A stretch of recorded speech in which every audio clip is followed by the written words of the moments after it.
नमस्कार, ताज न्यूज देख रहे हैं आप सब। मैं हूं आपके साथ साहिल केरनी। तो रियल इशू में बात करेंगे मिडिल ईस्ट को लेकर। मिडिल ईस्ट में जारी जंग अब एक बेहद खतरनाक और निर्णायक मोड़ पर पहुंचती नजर आ रही है। इसराइल के प्रधानमंत्री बेंजामिन नेतन्याहू ने प्रेस कॉन्फ्रेंस कर अपनी मौत की अफवाहों को खारिज करते हुए साफ कहा, मैं जिंदा हूं, लेकिन इस बयान के पीछे छिपा संदेश इससे कहीं ज्यादा बड़ा है। नेतन्याहू ने दावा किया है कि सिर्फ 20 दिनों के भीतर इसराइल ने ईरान की परमाणु और मिसाइल क्षमताओं को लगभग खत्म कर दिया है। वहीं दूसरी तरफ इस्लामिक रेवोल्यूशनरी गार्ड कोर यानी आईआरजीसी का दावा है कि उसने अमेरिकी F-35 फाइटर जेट को नुकसान पहुंचाया है। हालांकि इसकी पुष्टि अभी तक नहीं हो पाई। इस बीच कतर, सऊदी अरब, कुवैत और लेबनान तक जंग की आंच फैली हुई है। ऊर्जा ठिकानों पर हमलों ने दुनिया की अर्थव्यवस्था को हिला दिया है और तेल गैस की कीमतें आसमान छूने लगी हैं। सवाल बड़ा है कि क्या यह जंग अब पूरे क्षेत्र को अपनी चपेट में ले लेगी? क्या दुनिया एक और बड़े युद्ध की ओर बढ़ रही है? पहले आपको एक रिपोर्ट दिखाएंगे, फिर हम रुक करेंगे दो खास मेहमानों का, उनसे भी सब बातों को समझने की कोशिश करेंगे।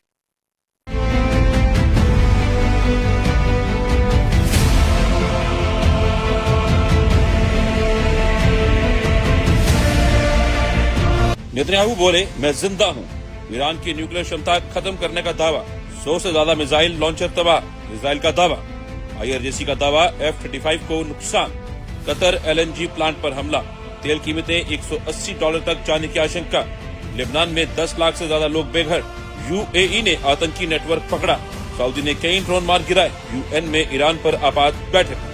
मिडिल ईस्ट की जंग में अब बयानबाजी भी उतनी ही तीखी हो गई है जितनी जमीनी लड़ाई। इजराइल के प्रधानमंत्री बेंजामिन नेतन्याहू ने प्रेस कॉन्फ्रेंस कर साफ कहा कि वे जिंदा हैं और पूरी तरह सक्रिय हैं। उन्होंने ये भी दावा किया कि ईरान की परमाणु और बैलिस्टिक मिसाइल क्षमता को भारी नुकसान पहुंचाया गया है। उनके मुताबिक इजराइल अब सिर्फ रक्षा नहीं बल्कि निर्णायक जीत की दिशा में आगे बढ़ रहा है। नेतन्याहू ने कहा कि इस युद्ध के 3 बड़े लक्ष्य हैं: ईरान के न्यूक्लियर खतरे को खत्म करना, मिसाइल क्षमता को नष्ट करना और ईरानी जनता के लिए नई परिस्थितियां बनाना। उन्होंने ये भी संकेत दिया कि सिर्फ हवाई हमले काफी नहीं होंगे, बल्कि जरूरत पड़ने पर जमीनी कार्रवाई भी हो सकती है। इससे साफ है कि इजराइल इस जंग को लंबा और व्यापक बनाने के लिए तैयार है। दूसरी ओर ईरान भी लगातार जवाबी हमले कर रहा। आईआरजीसी ने दावा किया कि उसने अमेरिकी F-35 जेट को निशाना बनाया और उसे नुकसान पहुंचाया। हालांकि अमेरिकी सेंट्रल कमांड ने सिर्फ इमरजेंसी लैंडिंग की पुष्टि की है। इसके अलावा ईरान ने कतर के रास लाफान एलएनजी प्लांट और इजराइल के कई इलाकों पर मिसाइल हमले किए, जिससे क्षेत्र में तनाव और बढ़ गया है। ऊर्जा ठिकानों पर हमलों ने वैश्विक बाजार को झटका दिया है। कतर की गैस सप्लाई प्रभावित होने से दुनिया भर में एलएनजी की कमी का खतरा बढ़ गया है। विशेषज्ञों के मुताबिक अगर हालात नहीं सुधरे तो गैस और तेल की कीमतें रिकॉर्ड स्तर पर पहुंच सकती हैं। इसका सीधा असर भारत जैसे देशों पर पड़ेगा जो बड़ी मात्रा में ऊर्जा आयात करते हैं। निशंका मानवीय संकट भी गहराता जा रहा है। लेबनान में लाखों लोग बेघर हो चुके हैं और हजारों की मौत हो चुकी है। बच्चे मानसिक तनाव झेल रहे हैं और बुनियादी जरूरतें भी पूरी नहीं हो पा रही। संयुक्त राष्ट्र ने मदद की अपील की है, लेकिन हालत तेजी से बिगड़ते जा रहे हैं। ये जंग अब सिर्फ सैन्य संघर्ष नहीं बल्कि मानवीय त्रासदी बनती जा रही है।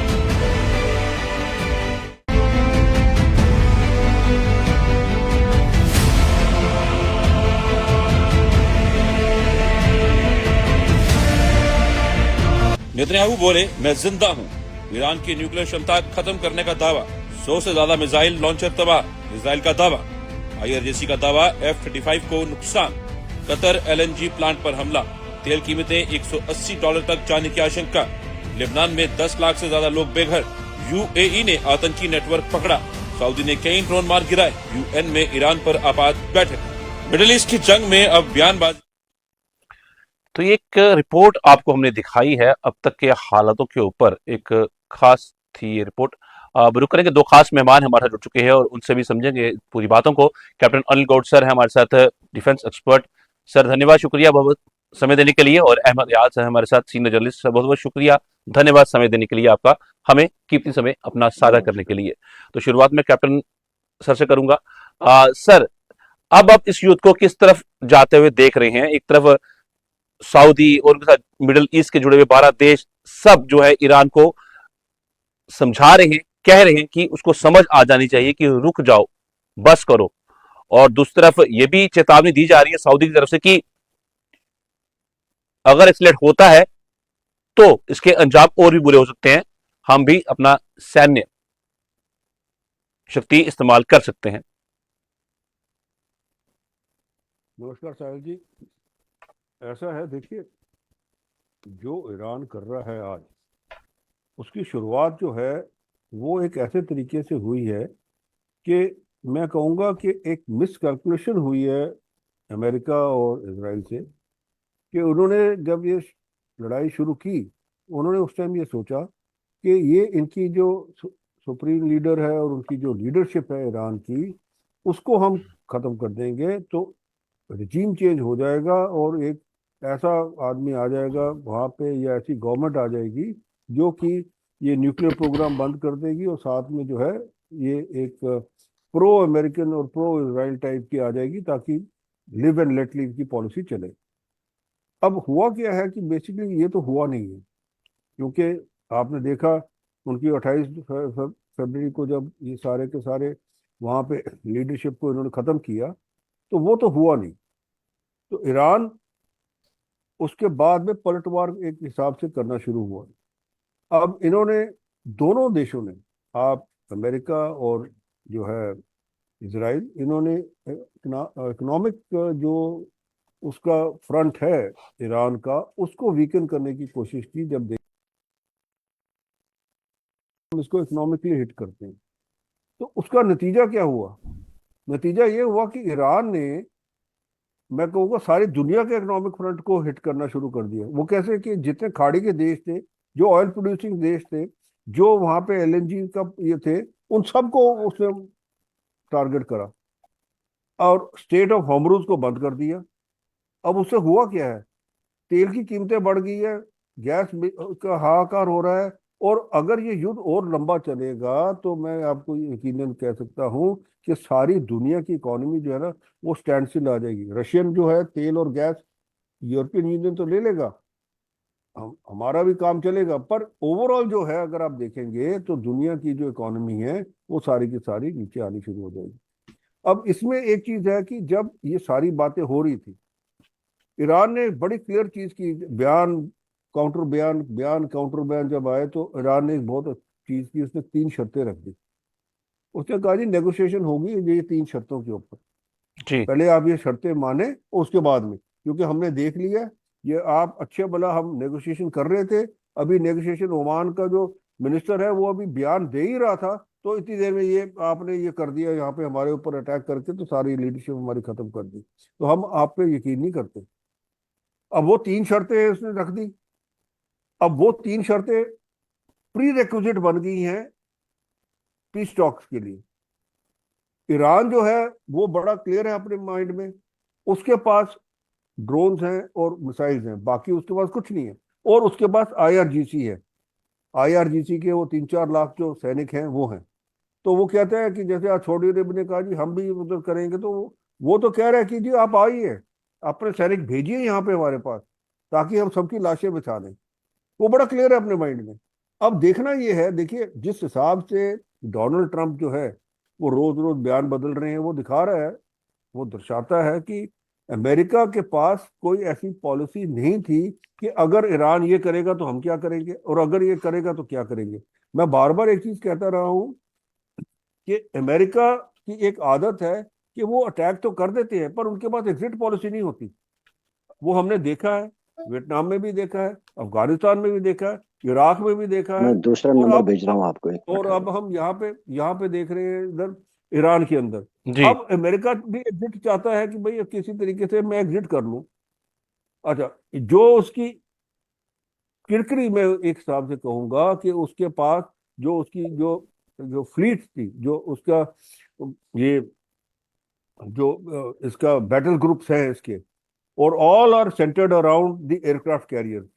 और वो एक इतना जबरदस्त एक चीज होती थी कि जहां पे भी उसको अमेरिका ने अपनी पोजीशन करनी होती थी, वो बैटल ग्रुप भेजता था, तो जो दूसरे देश जो है वो देख के, उसको देख के वो मान जाता, अच्छा जी अगर रिजीम चेंज होना है तो रिजीम चेंज कर लेते थे, अगर वैसे करना है, जो भी करना है, अमेरिका अपनी शर्तें मनवा लेता था बिना एक गोली चलाए हुए। और हिंदुस्तान ने भी देखा जब बांग्लादेश के साथ, जब जब ये बांग्लादेश आजाद हुआ 71 की वॉर में, तो 7th फ्लीट निक्सन ने ऑर्डर कर दिया था जी आप जाइए वहां पे, हिंदुस्तान को धमकाने के लिए।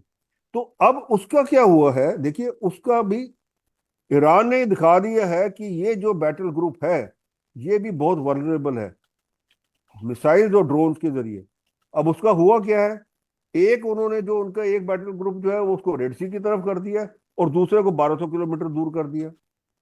तो ये जो अमेरिका का एक दबदबा था उसका भी बहुत बड़ा हिट हुआ है यहाँ पे इस लड़ाई के अंदर, और जितने दिन चलता रहेगा और हिट होता रहेगा वो। और दूसरा, डोमेस्टिकली डोनाल्ड ट्रंप की जो रेटिंग है और उधर की जो प्रेशर पड़ रहा है उसके ऊपर, वो अलग। और अभी जब मिड टर्म इलेक्शन होगी तो उसमें नतीजा आ जाएगा आपके सामने। तो ईरान ने बड़ा क्लियर है। अब वो, आपने देखा इजराइल के हाकिया की रिफाइनरी भी उसने अटैक की, जी बाकी सर। जगह की भी कर रहा है, बाकी स्टेट्स की, बाकी जो कंट्री थे उनकी भी कर रहा है। वो कह रहा है कि मैं एक ऐसा खेल खेलूंगा कि दुनिया जो है प्रेशर डालेगी अमेरिका और इसराइल के ऊपर कि भाई अब बंद कराओ, बंद करो तुम, और बैठ के नेगोशिएट करो और इसको खत्म करो, क्योंकि इकोनॉमी किसकी है, दुनिया की इफेक्ट हो रही है। तो ये चीज है, ये सिनेरियो चल रहा है। और इसने ये भी चाचू को दिखा दे दो, दिया, देखिए आपका चाचू को दे दो। F-35 का जो ये दिखा रहे हैं या और दूसरे दिखा रहे हैं, हालांकि ईरान के पास एंटी एयरक्राफ्ट सिस्टम्स नहीं है वहां पे क्योंकि वो सारे डिस्ट्रॉय कर दिए, पर फिर जी भी शोल्डर फायर्ड मिसाइल्स तो है ना। देखिए जो हमारा, जो हम मैन पैक मिसाइल्स कहते हैं, एंटी एयरक्राफ्ट मिसाइल्स है, वो तो है ना। तो जहां मौका मिलेगा वो तो इस्तेमाल करेंगे। तो ये तो है नहीं कि फ्री फॉर फ्री है ऊपर से कि जी आप आए और जाए। और जो अमेरिका दावा करता है जी हमने उसकी जी अब मिसाइल साइट बॉम्ब कर दी, उसके ड्रोन की साइड, वो तो पता लग रहा है कि वो तो 1500 मीटर नीचे है। तो वो तो डिस्ट्रॉय नहीं हुई, ठीक है, इंटरेस्ट डिस्ट्रॉय हुआ होगा उसका, वो कोई उनका। और मैं ये भी कह सकता हूँ कि एक दूसरा इंटरेस्ट भी बनाया होगा उन्होंने। ये तो है नहीं कि जिस देश ने 20 साल लगाए हैं प्लानिंग करने में, और आपने देखा कि ये हमास ने किस तरीके से टनल्स वहां सिस्टम बनाए थे, तो इसी हिसाब से इन्होंने भी बनाए हुए हैं। हमास तो इन्हीं का एक अंग था ना।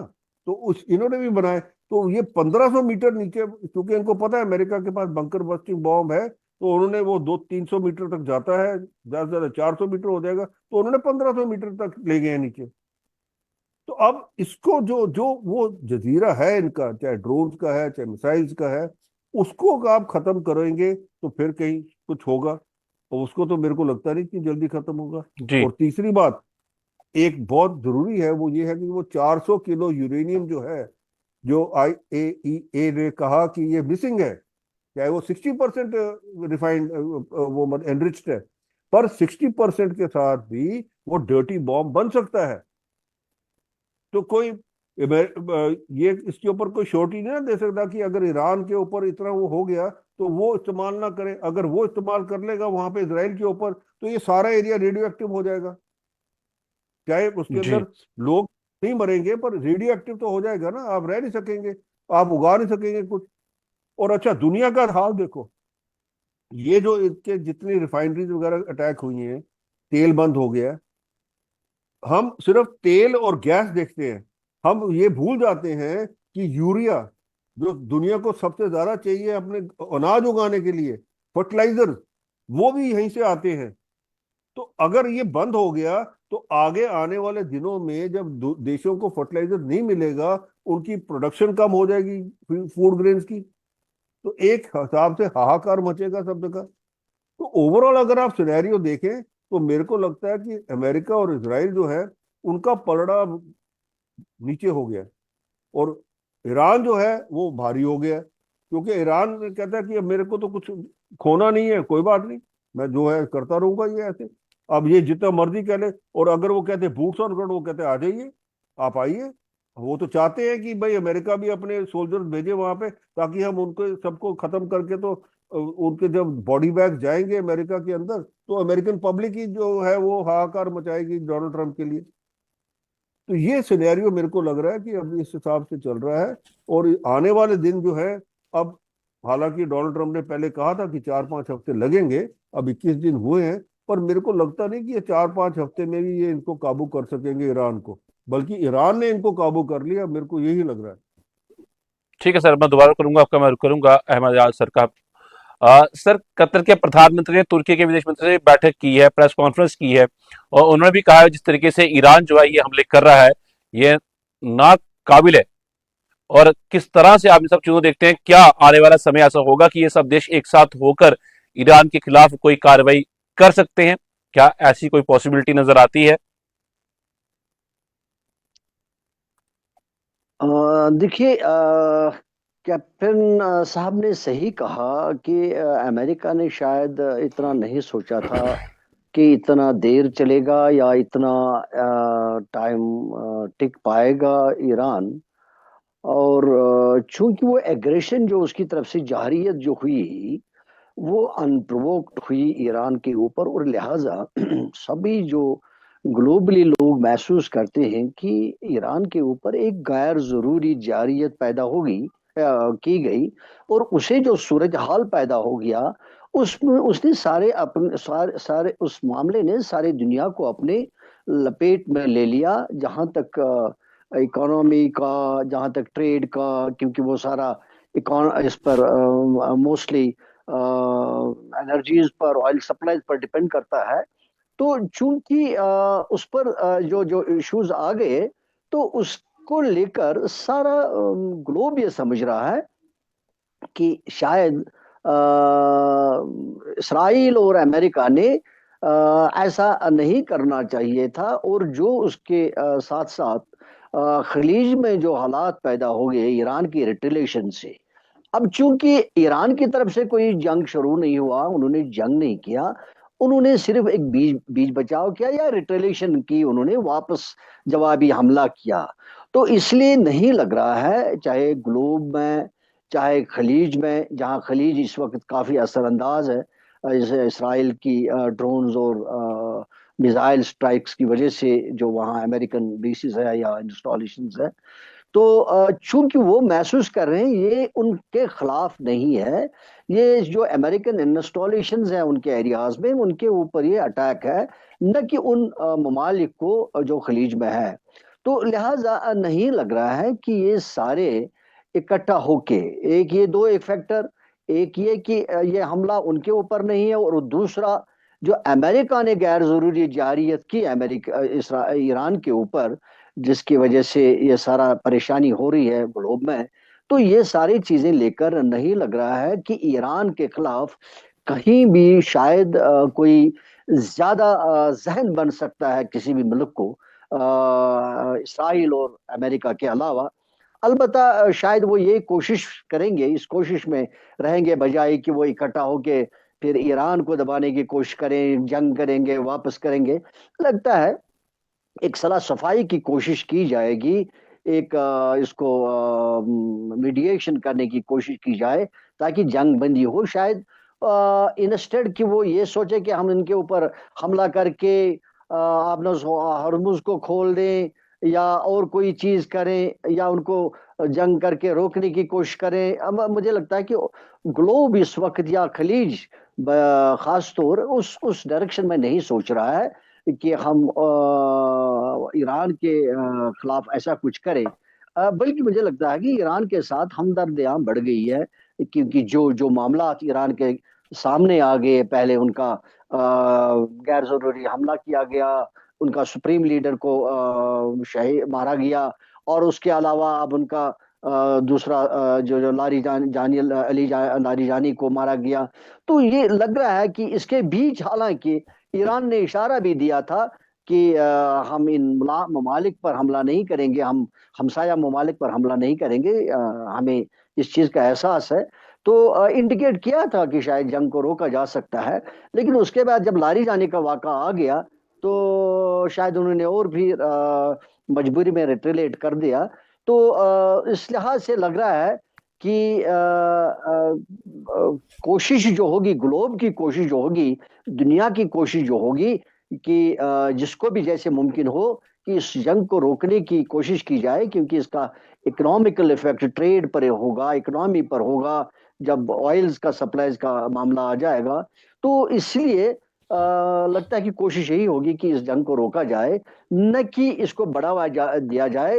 हालांकि अभी जिस डायरेक्शन में जंग जा रहा है, अभी वसूख से ये नहीं कहा जा सकता है कि कहाँ पर ये रुकेगा, कब रुकेगा, जी। क्योंकि तेजियां दोनों तरफ से हैं। लेकिन रुकने के इसके अच्छे चांसेस भी हैं, क्योंकि इसमें इस लपेट में सारा दुनिया आ गया। तो दुनिया कोशिश करेगी। अभी आप नेटो का देखिए, अमेरिका ने नेटो के साथ बात की, उन्होंने भी अपना रद्दअमल दिखाया। ऐसे में दूसरे देश भी रद्दमल दिखा रहे हैं। तो लग रहा है कि इसमें अमेरिका बहुत कमजोर पड़ रहा है इस चीज को लेकर। जी सर। और कहीं ना कहीं शायद सलाह सुफाइया की बातें आ जाएंगे सामने में, और शायद एक स्टेज अभी जेड आ सकता है कि जहां जंग बनी हो सकती है। सर होना भी चाहिए, वरना आने वाला समय तो है एक बहुत भयावह मंजर लेके आएगा साथ में। रुक करूंगा मैं दोबारा से कैप्टन सर का। अच्छा सर, ब्रिटेन फ्रांस समेत 6 देश जो है उन्होंने हॉर्मुज स्ट्रेट पर मिशन तैयार करने की बात कही है, और उन्होंने ये भी कहा है कि साफ तौर पर कि नाकेबंदी को हटाया जाएगा, उसके लिए एक मिशन तैयार किया जाएगा, लेकिन शर्त भी रखी है कि जर्मनी और नीदरलैंड ने कि मिशन में हिस्सा तभी लेंगे अगर सीज फायर हो या कम से कम संघर्ष जो है उसमें कमी आए। तो ये किस तरह से मुमकिन है सर? ये तो वही बात होगी। कहते हैं कि वहाँ सीज फायर हो जाए तो उसके बाद हम हम करेंगे। तो जब सीज फायर हो जाएगा तो उनको जाने की क्या जरूरत है वहां पे? तब तो आराम से जो बाकी देशों के सिर्फ से स्टेट ऑफ हमरूज तो खुल जाएगा। तो बिल्कुल सर। उनको उनको बीच में आने की क्या जरूरत है? चीज ये है कि जैसे अमेरिका कह रहा है कि अब जरूरत है अब इस टाइम भेजने की, जो वो नहीं मान रहे। वो कहते नहीं हम नहीं इसमें इन्वॉल्व होना चाहते, क्योंकि उन सबको डर है। देखिए, इकोनॉमिक फैक्टर जो है ना, एक बहुत बड़ा फैक्टर है आज की दुनिया में। और हर देश चाहता है कि उसकी इकोनॉमी जो है वो, उसको अंदर कोई वो ना खलल ना पड़े, कोई उसके अंदर वो ऐसी चीज ना हो कि वो इकोनॉमी हिल जाए। और वैसे भी जो है आप देखिए, ये यूरोपियन नेशंस हैं या यूके है, इनकी इकोनॉमी जो है वैसे भी वो डाउन ग्राफ में रही है। उनकी ग्रोथ नहीं है इतनी ज्यादा। क्यों? क्योंकि जो उनका रशियन ऑयल और गैस आ रही थी वो बंद कर दिया, तो अमेरिका अपनी दे रहा है। अमेरिकन गैस महंगी है, वो उधर से ज्यादा महंगा है उससे। तो उनकी कॉस्ट ऑफ प्रोडक्शन और सारा घर का हीटिंग सिस्टम वगैरह, ये वो इन्फ्लेशन भी बढ़ गई है उधर बहुत ज्यादा। तो ये चीज है। इसीलिए ये नहीं चाहते कि वो डायरेक्टली आए इसके अंदर। और दूसरी बात ये है कि अगर बाय द वे उन्होंने शिप भेज दिए वहां पे, और उनका कोई एक आधा शिप जो है किसी देश का उधर वो अटैक मतलब स्ट्राइक होके, मिसाइल स्ट्राइक से वहां पे उसको क्षति हो गई, तो फिर उनके जो डोमेस्टिकली उनको बहुत प्रॉब्लम पड़ेगी। घर पे जो उनके जो लोग हैं, जो उनके वोटर्स हैं, जो उनके उसको बहुत प्रॉब्लम रहेगी। तो इसीलिए ये सारे देश जो है ये कहते हैं प्लेइंग सेफ है कि वो उधर से मना तो कर दिया ट्रम्प को, फिर कहा जी नहीं हम करेंगे, पर स्टेट ऑफ पहले सीज फायर हो। अगर आपने सीज फायर करना है तो फिर आपको पहले ईरान से बात करनी पड़ेगी किसी ना किसी को। अब या तो आप ऐसे कर लीजिए, एक सलाह कर लीजिए आपस में कि भाई जितने ये हेड्स ऑफ स्टेट्स हैं, एक तरफ ईरान है और बाकी जो है, कि एक सलाह कर लें कि भाई करना क्या है आपने। चलो करना है, अगर ईरान को अप्रोच करना है, फिर उसकी कौन कौन कौन है लोग जो अप्रोच करेंगे उसको। ठीक है ना? एक कमेटी आप कमेटी बना लीजिए, टीम बना लीजिए बाकी देशों की, क्योंकि यूनाइटेड नेशंस तो को डिफंक्ट हो गया है। वो तो यूनाइटेड नेशंस दिख गया है कि यूनाइटेड नेशंस का वो कहते हैं ना टूथलेस टाइगर हो गया, बुढ़ा टाइगर हो गया। वो ना उससे चला जाता है, ना उसके ऊपर दहाड़ा जाता है, ना उसकी कोई सुनता है। तो इसलिए वो कहता है चल ठीक है मैंने एक स्टेटमेंट दे दी, चुपचाप बैठे रहो। तो यूनाइटेड नेशन नहीं कर सकता ये। अब जो बाकी देश हैं वो करने पड़ेंगे। और एक जो ट्रम्प ने जो बनाई थी, वो एक अपनी बनाई थी, उसने क्या वो, मैं नाम बोल रहा हूँ, पीस क्या था, कुछ ऐसी सोसाइटी बनाई बोडा थी क्या। पीस। बोर्ड हाँ, of board peace. Of peace. Board of peace उसने बनाया था। तो वो भी वैसे ही है। उसमें कौन है उसमें भी वही लोग हैं जो अमेरिका को सलाम करते हैं, हाँ जी जनाब ठीक है जी हम आपके साथ चल रहे हैं जी। बाकी क्या है? और ये वही ट्रम्प है जो पहले कहता था जी मैं वो प्रेसिडेंट हूँ जिसने कब किसी देश के ऊपर अटैक नहीं किया, बाकी सारे प्रेसिडेंट ने किया। और जी। यहाँ देख लीजिए अब, और साथ में कहता है नोबेल प्राइज दे दो मेरे को। हाँ जब सर बिल्कुल। हिंदुस्तान पाकिस्तान को ऑपरेशन सिंदूर हुआ, तो उसमें कहता है, उसके बाद कहता है मेरे नोबेल प्राइज दे दो। तो हिंदुस्तान के साथ नाराज भी हो गया क्योंकि मोदी जी ने उसको रिकमेंड नहीं किया। तो अब देखिए क्या किया उसने, वेनेजुला के उधर से उसको मुद्राओं को उठा लिया। ठीक है, कहता है जी ग्रीनलैंड भी मेरे को दे दो। ईरान में उसने लड़ाई शुरू कर दी। वहां इसको जो क्यूबा है कहता है अब क्यूबा की बारी है। तो फिर भी कहता है जी मैं बड़ा पीस लविंग हूँ। तो बड़ी मतलब कि एक मैं कहूँगा ना, उस हिसाब से ये थॉट प्रोसेस है इनका। जैसे मैंने पहले कहा कि ये बैठ के इनकी जो एक तो वॉर लॉबी जो है ना, जो इनकी जो आर्म्स लॉबी है, वॉर लॉबी नहीं मैं कहूँगा, आर्म्स लॉबी जो है, वो ये चाहती है कि अमेरिका हमेशा बस कहीं ना कहीं इन्वॉल्व रहे, इसके अंदर इन्वॉल्व रहेगा, उनके हवाई जहाज बिकेंगे, उनके आम आर्मेंट बिकेगी, अमेरिका की इकोनॉमी चलेगी, क्योंकि अमेरिका के पास आज के कुछ नहीं है देने के लिए दुनिया को, सिर्फ हवाई जहाज हैं, ये एमिनिशंस हैं, मिसाइल्स हैं, बस बाकी और तो कुछ है नहीं ना। तो ये चीज है। अब इसके अंदर मैं ये कहूंगा कि हमारे प्राइम मिनिस्टर जो है मोदी जी, उनको एक रोल निभाना चाहिए, क्योंकि वो एक ऐसे शख्स हैं सारी दुनिया के अंदर जो उनका सब प्राइम मिनिस्टर्स के साथ में, सब देशों के प्राइम मिनिस्टर के साथ में एक बहुत बड़ा स्तर है, और लोग उनकी सुनते हैं, क्योंकि वो कहते हैं कि भाई ये बड़े संजीव है, और बड़े मतलब कि इनके विचार जो है सारे सारे सुनते हैं।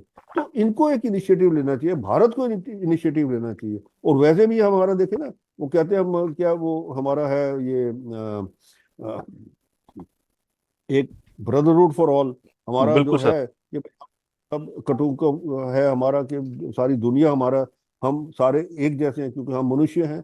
तो हमारी वो जो थॉट प्रोसेस है, जो हमारी पुरानी थॉट प्रोसेस है, उसके जहत में हमारे देश को आगे बढ़ना चाहिए, भारत को बढ़ना चाहिए, प्राइम मिनिस्टर को या फॉरेन मिनिस्टर को ये करके एक जुट हो कराने की कोशिश करनी चाहिए, और उनको लाना चाहिए कि जी अब हम एक बना के ईरान से बात करें कि भाई क्या। तो ये एक बहुत जरूरी चीज है, क्योंकि जिस हिसाब से ये चल रहा है ना, आने वाले दिन, ये जिस हिसाब से जब उसने सदाम हुसैन ने कुवैत की ऑयल फील्ड भी जलाई थी, ये उससे भी भयंकर बन जाएगा, क्योंकि यहाँ तो एक कुवैत नहीं ना, यहाँ तो सारे ही है ना। आप ले लीजिए, चाहे ये कतर है, चाहे ओमान है, चाहे आपका सऊदी अरेबिया, यूएई, सब के ऊपर है। और साथ में कहाँ वहां शिप तो कोई आने नहीं दे रहा है अंदर वो लोड करने के लिए, वो सबसे बड़ी प्रॉब्लम है। अब हिंदुस्तान के भी कितने शिप्स वहां खड़े हैं। तो जब आप वहां से वो लेके नहीं आ सकते चीज को, आपकी हर देश की इकोनॉमी जो है वो तो सफर करेगी। आप जितना मर्जी कर लीजिए कि हमने डाइवर्सिफाई किया, कुछ नहीं होना। जब क्योंकि एक इतना बड़ा सोर्स जो 80% आ रहा है वहां से बंद हो जाएगा, जैसे, और मैंने बताया आपको फर्टिलाइजर्स वगैरह भी हैं जो, वो जब वो बंद हो जाएंगे तो आने वाले दिन कैसे चलेंगे। बिल्कुल सर। तो इसमें भारत की मैं फिर बात कहूंगा, भारत को आगे बढ़ना चाहिए, और हमारे प्राइम मिनिस्टर को जो है बैठ के इनके साथ करना चाहिए कि भाई हम जो है इसको करें। और अगर जरूरत है तो पहले ईरान के भी उधर प्रेसिडेंट के साथ बात कर लें कि भाई क्या, मतलब उनसे भी सलाह कर लें कि भाई आपकी क्या राय है, आप किस लेवल पे, क्योंकि पता होना चाहिए ना कि अगर मैं आपके लिए मध्यस्थता कर रहा हूँ तो मेरे को ये भी पता होना चाहिए ना कि आप किस लेवल तक जा सकते हैं, क्या आप चाहते हैं। तो ये चीज जो है ये बहुत जरूरी है, और जितनी जल्दी हो जाए दुनिया के लिए अच्छी है। ठीक है सर। मैं करूंगा अहम अयाज सर का।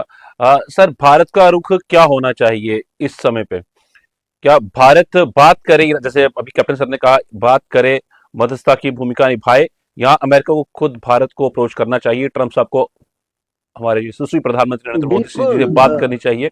और क्योंकि अमेरिका जिस तरीके से इस टाइम रोल प्ले कर रहा है, अभी भी एक खबर सामने आई थी कि यूएई को करीब $7 अरब के अतिरिक्त हथियारों की मंजूरी दी है अमेरिका ने। तो अमेरिका जंग लड़वा के, जहां पर इन सबको, इनका रख रखाव रखने की जिम्मेवारी लेकर, बेसिस वहां पे तैयार करके, और अमेरिका ऐसा कुछ नहीं कर पाया।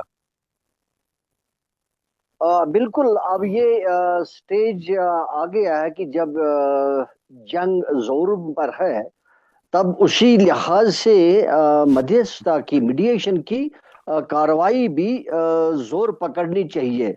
और उसमें बिल्कुल भारत का एक अहम रोल हो सकता है, क्योंकि अभी तक ये देखा गया भारत का रोल जो दुनिया में रहा है वो बहुत ही नॉन कंट्रोवर्शियल रहा है, हर एक के साथ दोस्ताना ताल्लुकात रहे। उसका अभी रिसेंट में हमको सबूत भी मिल गया, जब ईरान ने सबके लिए आबनुस हॉर्मुज को बंद कर दिया। लेकिन ईरान ने भी, अमेरिका ने भी भारत के लिए रशिया के थ्रू परमिशन के लिए कह दिया। और फिर ईरान के साथ भी भारत के लिए कोई रुकावट का मसला नहीं आया। तो जी। ये एक बहुत बड़ी बात है कि शायद किसी भी मुल्क के लिए नामुमकिन है कि दोनों मुल्क, एक मुल्क को जो एक दूसरे के खिलाफ सफारा हूं, जंग कर रहे हूं, वार में हूं, तो दोनों मुल्क एक किसी तीसरे मुल्क के पक्ष में हो। दोनों मुल्क जो वार कर रहे हैं, आपस में वार जंग लड़ रहे हैं, भारत के लिए ठीक ही सोच रहे हैं। एक भी सोच रहा है इसका तेल बंद नहीं होना चाहिए, और दूसरा भी सोच रहा है कि इसका तेल बंद नहीं होना चाहिए। तो दैट मीन्स कि एक बैलेंस्ड डिप्लोमेसी रही है भारत की, तो जिसकी शायद किसी यूए के शायद सुप्रीमो ने भी कहा था कि भारत का रोल, अगर वो चाहे, प्राइम मिनिस्टर इसराइल से बात कर सकता है, ईरान से बात कर सकता है, बात बन सकते हैं। शायद यूएई में से किसी ने सरबराह ने कहा है ये बात। तो ये मानने वाली बात है कि भारत का बहुत अहम रोल रहेगा। एक मान्यता है भारत की, चाहे वो ईरान को लेकर है, चाहे वो इसराइल को लेकर है, इवन अमेरिका के साथ भी ये अगर चाहे तो एक अच्छा रोल निभा सकता है।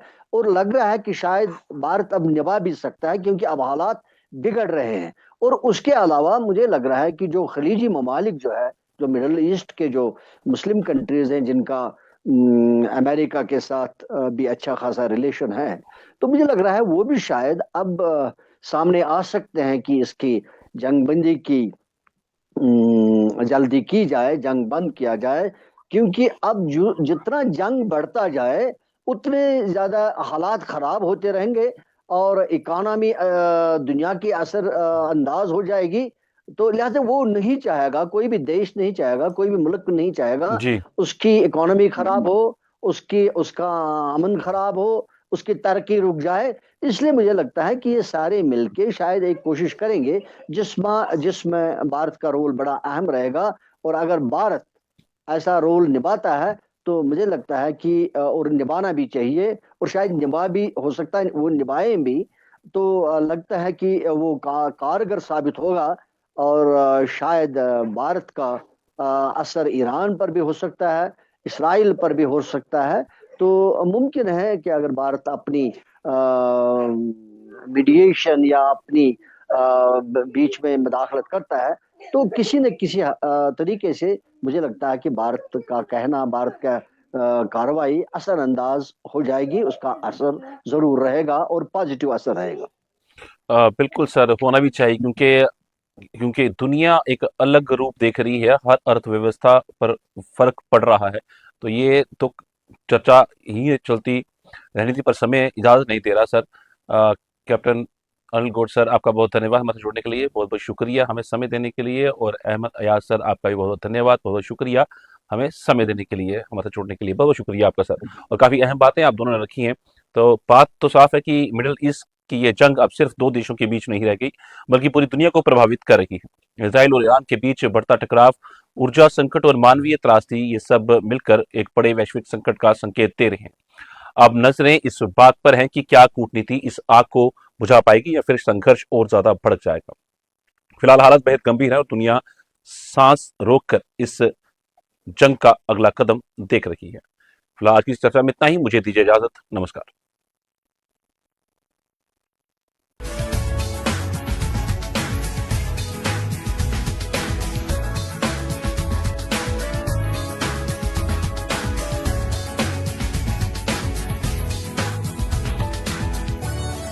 The reason I chose SP Smart School is because it prepared me for my board's examination. The previous year results have been a testament of this statement. With over 18 positions, 700 distinctions, and the UT topper being from our school is our huge pride. The results of the competitive examinations have also been commendable. The students who are not a part of SP Smart School program have no idea what they are missing out on. Transforming education through life skills and lifestyle learning. Beyond books, excellence in sports, NCC and co-curricular activities.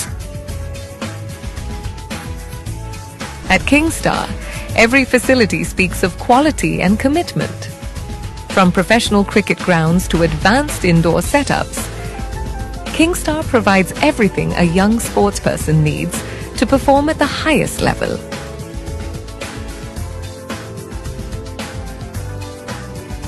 With commerce and humanities, we lay the foundation of careers in finance, business, and the social and governance sector. Building leaders in finance and business. Shaping leaders in society and governance. Highest positions in boards and competitive.